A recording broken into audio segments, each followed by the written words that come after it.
Hello दोस्तों, नमस्कार। मैं अर्पित कुमार स्वागत करता हूं आप सभी का आपके अपने इस यूट्यूब चैनल पर। दोस्तों, आज हम माता टीला डैम के बारे में विस्तार से जानेंगे। दोस्तों, आज हम जानेंगे माता टीला डैम की भौगोलिक स्थिति क्या है, माता टीला डैम का निर्माण कब हुआ, क्या रहा इसका इतिहास, माता टीला डैम के विवरण के बारे में जानेंगे, कितनी ऊंचाई है, कितनी लंबाई है, कितना विद्युत क्षमता है, इसका उद्देश्य क्या है, और अंत में जानेंगे इसके सामाजिक और आर्थिक प्रभाव, क्या सकारात्मक पक्ष हैं, क्या नकारात्मक पक्ष हैं, और कौन कौन सी चुनौतियां आ रही हैं माता टीला डैम के सामने। आइए दोस्तों, सबसे पहले जानते हैं माता टीला डैम की भौगोलिक स्थिति। तो माता टीला डैम दोस्तों मध्य प्रदेश और उत्तर प्रदेश की सीमा के बीच में बेतवा नदी पर बनाया गया एक महत्वपूर्ण बांध है। याद रखिएगा, बेतवा नदी पर बनाया गया बांध है। ललितपुर और झांसी के बीच में स्थित एक महत्वपूर्ण बांध है। बांध और जलाशय का कुछ हिस्सा मध्य प्रदेश में फंसता है और कुछ हिस्सा उत्तर प्रदेश में फंसता है। दोस्तों, आइए दोस्तों अब जान लेते हैं माता टीला बांध का निर्माण और इतिहास। कब हुआ निर्माण, क्या रहा इसका इतिहास। तो माता टीला बांध का निर्माण 1948 में शुरू हुआ और 1958 में जाकर समाप्त हो गया। दरअसल बुंदेलखंड की स्थिति पानी से संकटपूर्ण थी और सिंचाई की जरूरतों को पूरा करने के लिए माता टीला बांध का निर्माण किया गया। दोस्तों, यह एक बहुउद्देशीय परियोजना है। सिंचाई, बिजली उत्पादन, जल आपूर्ति तीनों उद्देश्य शामिल हैं। किसी भी बड़े बांध का निर्माण इन तीनों उद्देश्यों को पूरा करने के लिए ही बनाया जाता है। याद रखिएगा दोस्तों, सिंचाई, बिजली उत्पादन और जल की आपूर्ति को पूरा करना प्रमुख उद्देश्य होता है किसी भी बांध को बनाने का। आगे बढ़ते हैं और जानते हैं इसका विवरण किस प्रकार का है। इसकी लंबाई दोस्तों 35 मीटर है, लगभग ऊंचाई है 730 मीटर और विद्युत क्षमता है लगभग 30 से 33 मेगावाट। 3 यूनिट लगे हैं, किसी में 10 मेगावाट का उत्पादन होता है, किसी में 11। याद रखिएगा, 30 से 33 मेगावाट की विद्युत उत्पादन क्षमता माता टीला डैम में है। दोस्तों, आइए अब जान लेते हैं माता टीला डैम का उद्देश्य और उपयोग कौन कौन से हैं। जैसा कि मैंने आपको बताया ही दोस्तों कि सिंचाई प्रमुख उद्देश्य होता है किसी भी डैम को बनाने का। तो बांध से निकली नहर प्रणाली जो है उत्तर प्रदेश और मध्य प्रदेश के बड़े हिस्सों को सिंचाई के लिए भरपूर बनाती है।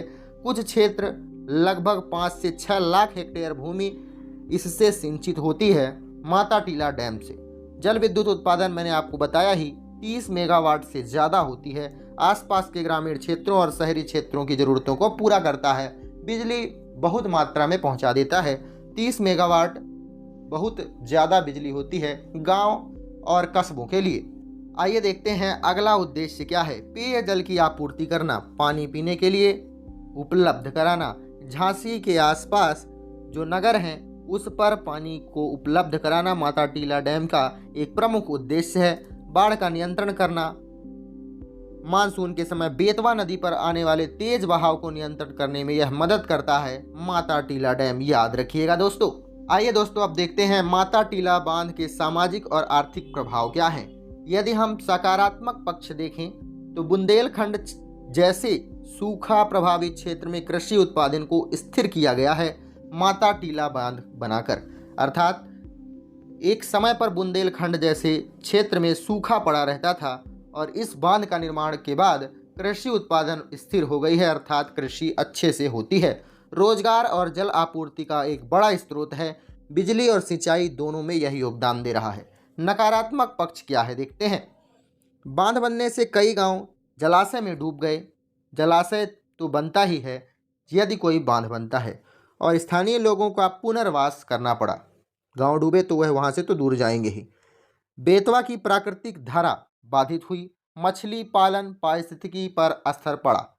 पारिस्थितिकी पर क्या असर पड़ा दोस्तों, कैसा असर पड़ता है। यदि कोई बांध बनाया जाता है तो यहाँ पर तो पहले जंगल हुआ करता है दोस्तों।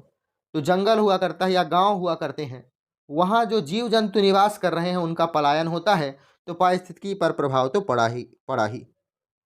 गाद भरना की समस्या आ रही है, अर्थात नदी आ रही है अपने साथ कुछ अपशिष्ट पदार्थों को ला रही है। अपशिष्ट पदार्थों को लाने की वजह से जो बांध बना हुआ है, गड्ढा है, उसका अपशिष्ट पदार्थ उसमें भर रहे हैं। दोस्तों, आइए जानते हैं माता टीला बांध की वर्तमान स्थिति और चुनौतियां क्या क्या हैं। बांध अभी भी सिंचाई और बिजली उत्पादन के लिए सक्रिय है दोस्तों, लेकिन कुछ समस्याएं आ रही हैं। कौन कौन सी समस्या है? जैसे सिल्ट जमने से जलाशय की क्षमता कम हो रही है। मैंने आपको बताया अपशिष्ट पदार्थ जम रहे हैं जिससे पानी कम और वहाँ अपशिष्ट ज़्यादा आ रहे हैं। नहरों की मरम्मत और आधुनिकीकरण की ज़रूरत है। तीसरा, बिजली उत्पादन क्षमता उसमें मूल स्थिति घट चुकी है, अर्थात 30 से 33 मेगावाट जो बिजली उत्पादन होता है उससे कम बिजली उत्पादन हो रहा है। कुल मिला के कहने का मतलब यही है। सरकार द्वारा समय समय पर पुनर्वास एवं मेंटेनेंस के कार्य किए जाते हैं, यह बहुत अच्छा कार्य है, लेकिन समस्या तो एक है ही। तो दोस्तों, माता टीला बांध के बारे में जितनी भी महत्वपूर्ण जानकारियां थी मैंने आपको दी। अगर आपको वीडियो अच्छी लग रही हो तो वीडियो को लाइक, कमेंट, शेयर और सब्सक्राइब करिएगा। शेयर जरूर करिएगा क्योंकि आपके अगले दोस्तों तक यह वीडियो अच्छे से पहुंच सके।